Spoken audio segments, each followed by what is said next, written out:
This is the plaintiff, Wayne Messmer. He says his wife passed away, and he told the defendant, his landlord, he'd be moving out and gave 30 days notice.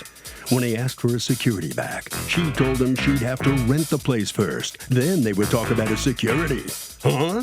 The defendant ended up stealing his money. He's not about to let her get away with it, and is suing for the $970 he's owed.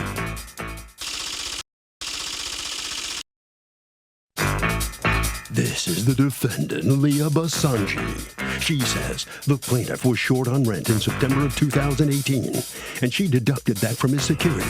When she explained that to the plaintiff, he wasn't happy about it. He also left 8 days after he was supposed to get out, and she doesn't owe this guy a cent. She's accused of playing fast and loose with a refund.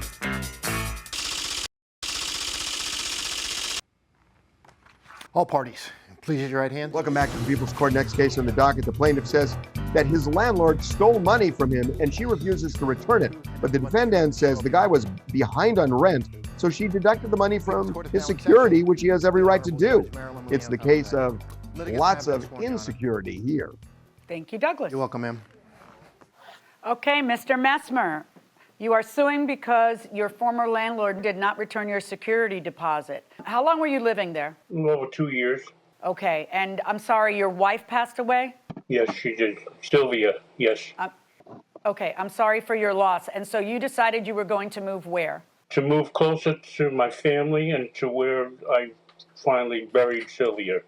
Okay, so what kind of lease were you operating under at that point? Were you on a month-to-month or were you in the middle of a lease? No, it was a 2-year lease that expired, and then it was just continued after that. So it was a month-to-month by law if everybody just stays there and nobody does anything else. Were you in the middle of those 2 years? Or were you at the end of the 2 years? After the 2 years. After the 2 years. All right. So what kind of notice did you give her that you were going to be moving out? I called Sherry, her representative, shortly after my wife passed and told her that unfortunately I was going to have to move out of the house because it didn't pay for me to maintain that house for just myself, and I needed to be closer to my family. And I explained that to her over the phone. This is who? The defendant's daughter? Yes. Okay. Do you have any text telling them I'm moving out on X date? Yes or no? Or was it all verbal? No, it was all verbal. Okay. All right. So now you end up moving on what date? January 2nd. Okay. And you did not pay any rent for January, correct? No, of course not. I paid for December and I moved. When you say of course not, you were there 2 days in January, right? Yeah, I guess. Okay. They ended up not returning your security deposit the first month or the second month or the third month. You had to chase them. And finally, in month 6, you get most of the security back. But she withholds 2 things. She withholds $825 for something back in 2018, and she withholds the last water bill. You are not disputing the last water bill, right? No, I'm not disputing the water bill. Okay. First of all, why did it take you 6 months to return the security deposit? Because that's not appropriate. That's true, but I was asking him that it's going to take a little bit time and I will pay him back the deposit. I did not tell him that I... But you don't understand. You're not supposed to take a little bit of time to give him back his money. You're supposed to have his money in a separate account. You're not supposed to spend his money, you see? You can't do that. You had an interest-free loan for 6 months of the man's money. That's not fair. If somebody did that to you, I'm pretty sure you'd see how that's not fair. You're not supposed to spend the security deposit. Do you understand what I'm saying? Yes. All I right. did not And now, to add insult to injury, you then deduct $825. Tell me why you deducted $825. Okay, I deducted $825 because they called me sometime in November of 2018 to say that they had a clog of something and he had to pay for that. There is no unclog that cost $825. Even Roder Hooder, their most price is I think $400 or $450. If he would tell me, I would the next day. In his experience, he knows that whenever he told me about something, immediately I fixed it. Immediately. Let me ask you a So he- question, though. Do you have any record, anything you can show me to prove that you objected to the deduction of the rent in November of 2018?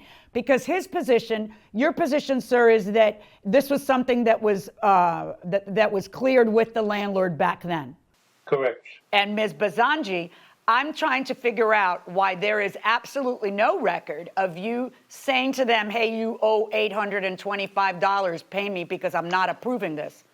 What's it say on the memo line? It says Minus repair.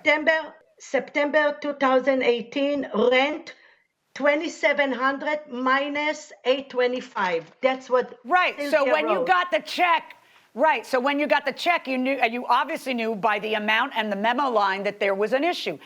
I am worried that you're just short on money and you are trying to make up that they owe you rent from 2 years ago. Why am I worried?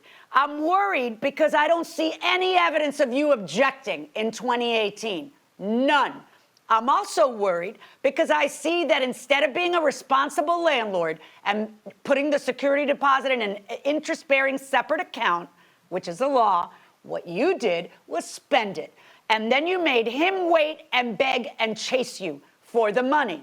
So you start off behind the 8 ball with me that maybe you're just short on money.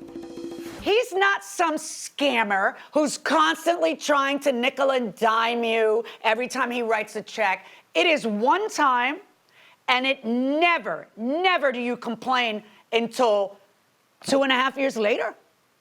And I'm supposed to believe you that it was unauthorized? Why are you suing for $970? Wait, Water. did he not pay the electricity or the water? The water. So when I see that on December 2nd you pay $119.30, do you have the actual bill? No, I gave it to them. I gave it to them. The breakdown I gave And you don't them. keep records of And the anything bill- either. All right. But $119.30 I sounds appropriate. Stop yelling. And Mr. Messmer, $119.30 sounds appropriate, right? Yes. So the amount deducted was $970, right? That's what you're missing from your security. Is that correct? Yes, Judge.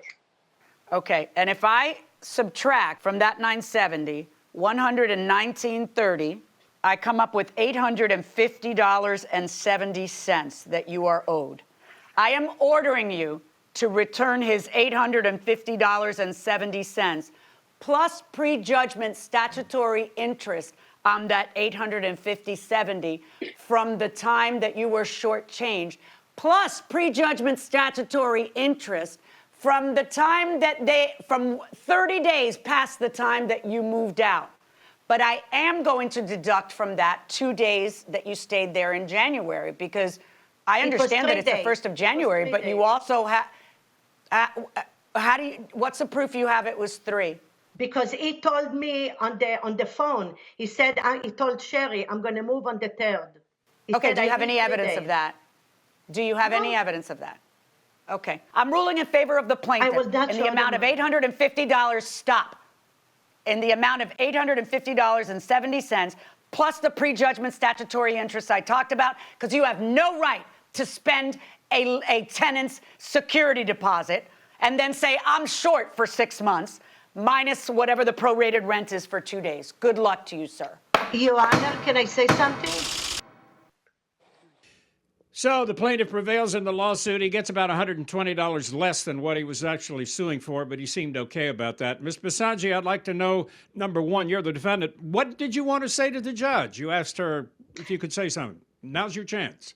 Well, I was going to say that my part is to give him a workable house, meaning electricity the right way, plumbing the right way, but he has to pay the rent, and I have to fix it.